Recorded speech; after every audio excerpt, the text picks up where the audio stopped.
I'm Sybil. I'm a Delta flight attendant and I practice Chan. My name is Mickey. I'm a nurse here in North Georgia and I practice Chan. I'm Drew. I trade the stock market and I practice Chan. I'm Tara. I'm a high school student. I'm also a swimmer and I practice Chan. I'm Peter. I'm a software engineer and I practice Chan. I'm Kathy Benson. I'm the owner of Jumping Mouse Beads and I practice Chan. I'm Kiki. I'm Andy. This is Benji. We're new parents. And we're also visual effects artists.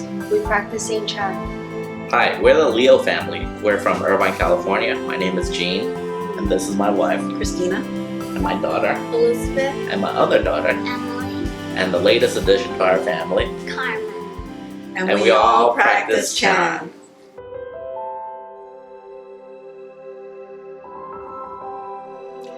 Oftentimes I'm asked, and I know many of our teachers and center leaders are asked, what is Chan? And that can be a challenging question because Chan itself is not teaching so much for the mind. Teaching is directly to the heart in Chan practice. But there are a few points, some things that differentiate this practice maybe from some other spiritual or religious practices. And I think the first key point is that Chan is a spiritual practice. A lot of these practices will focus on or market themselves or present themselves as to eliminate stress, to make the body feel better, to heal or cure or minimize the effect of different diseases or challenges that we meet either in the physical body or with mental processing. And although many people experience that as a complementary benefit of Chan practice, it's really just simply that, something that augments a byproduct, an incentive or a blessing along the way. The true practice is really for our spiritual self, that essence of us that survives this physical body. So this physical body for some period of time gives us a vehicle to learn and to feel and to interact. But it's very much a temporary vessel.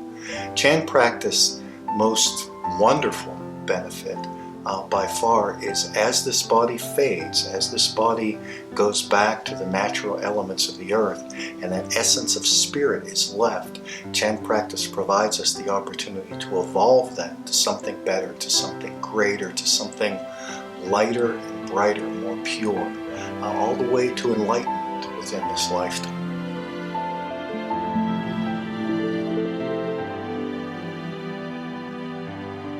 A second aspect of Chan practice that is significant, I think, is its focus on purification.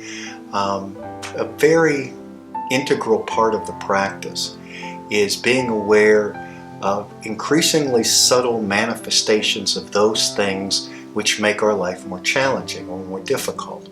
We focus initially on what we call the 5 poisons, unhealthy desires, manifestations of anger, unhealthy attachments, expressions of arrogance, or suspicion and doubt that creeps in, that keeps us from potentially embracing or entering into those things of life that can be very meaningful.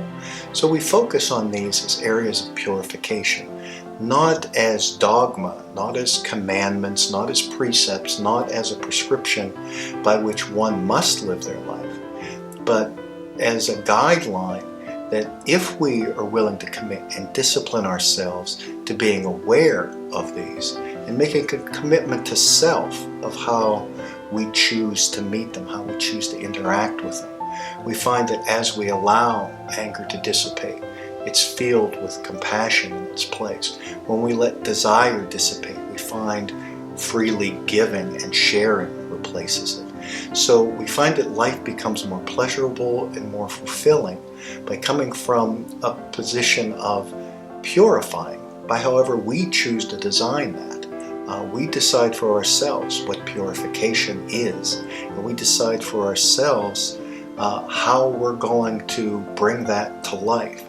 And over time, we find that as we purify, the spiritual practice itself, the realization of Chan, becomes deeper and more profound, and that the flowing of wisdom becomes more pure and more sustainable. and our life truly changes oftentimes from the perspective of interactions with others as well as what we feel within the self.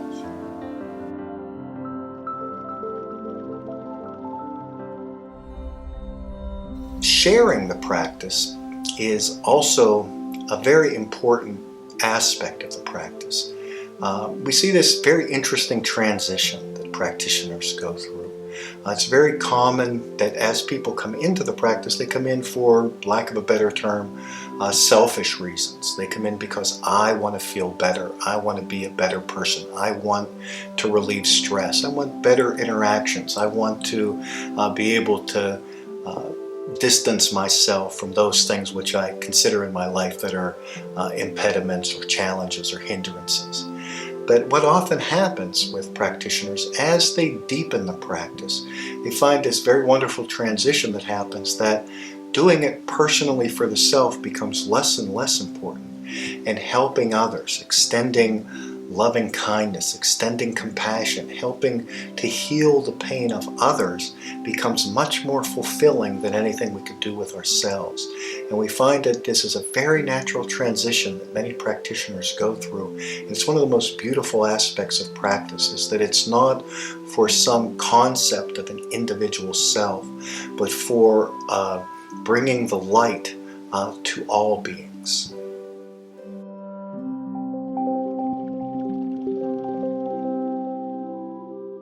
And I think probably the most profound aspect of heart chant practice, when we talk about some of the other aspects of practice, the spirituality aspects, various methodologies for purification, when we talk about giving and extensions of that which we may feel is good, we can find those things written in many other practices. It's not really significantly profound or significantly different what we find within chant practice as opposed to what we may find bits and pieces or could cobble together from various other spiritual religious practices.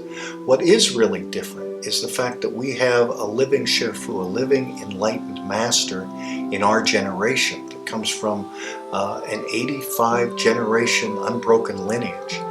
And rather than trying to interpret ancient writings and how they might apply to our current life situation, or trying to extrapolate how the words or teachings of some master from some past era might manifest itself in our current life, we have a living Shifu that started out as just a normal individual like the rest of us, working his way through life, embraced this practice, felt this practice, and touched his heart.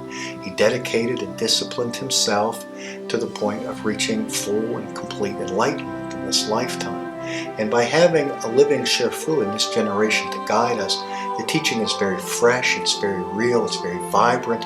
It's something that you can experience, not think about or contemplate or read and research, but something that we can really actually feel. It's all based on our own experience, and based on an experience that went through of an individual that went through a life very similar to ours, faced the same challenges that we face in this day and age, and found how Chan practice can find a way through, can find peace and happiness and calmness, regardless of situation, regardless of circumstance, to be able to find this true, sustainable inner peace that lasts far beyond just this physical self.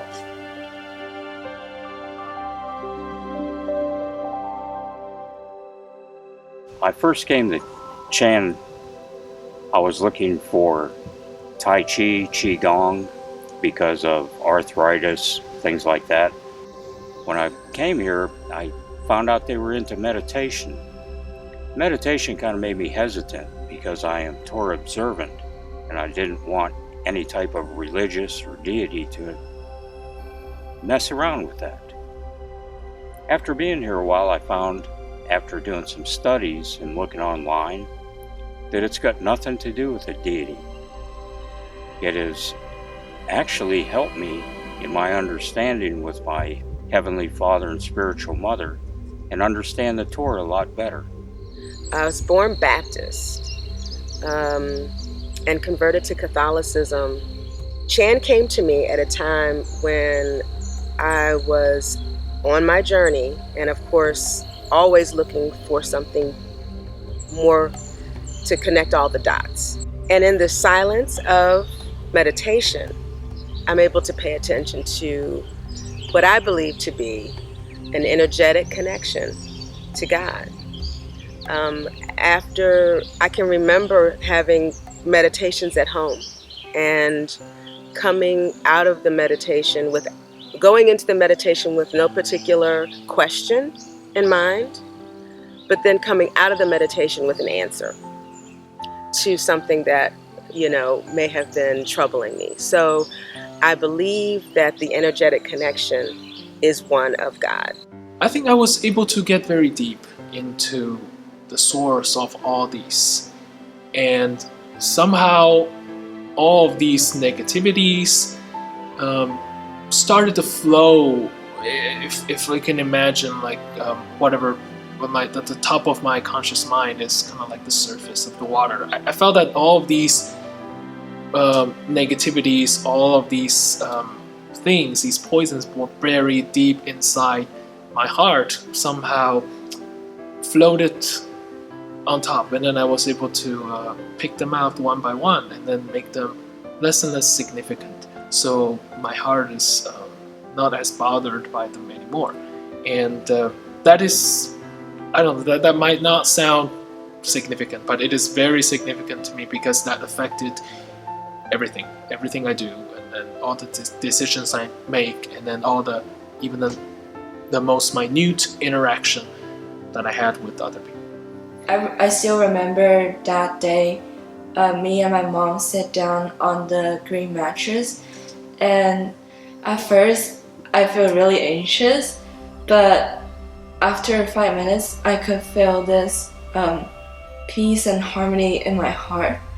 It's very comforting, and then I really like the feeling, and people are really nice to me, so I decided to convince my mom and my family to practice Chan with me together. And then still today, I'm really thankful for me to make the decision 3 years ago. And one big change I see in both of my parents is that their personality or their characteristic becomes like much, I don't know, like much more peaceful. Not peaceful, just they seem to become more talkative, and then we can communicate much more better.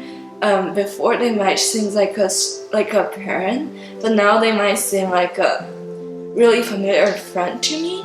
So after I practiced for a few months, and the girls said to me one time, they said, "Mommy, ever since you practice meditation, you never yell at us anymore. Your voice is softer." And I said, "Oh, that's a good thing, right?" And they were happy about it. And then not long after, they weren't doing their homework, and Daddy raised his voice at them. And the girls just quietly say to me, "Mommy, you need to take Daddy to meditation."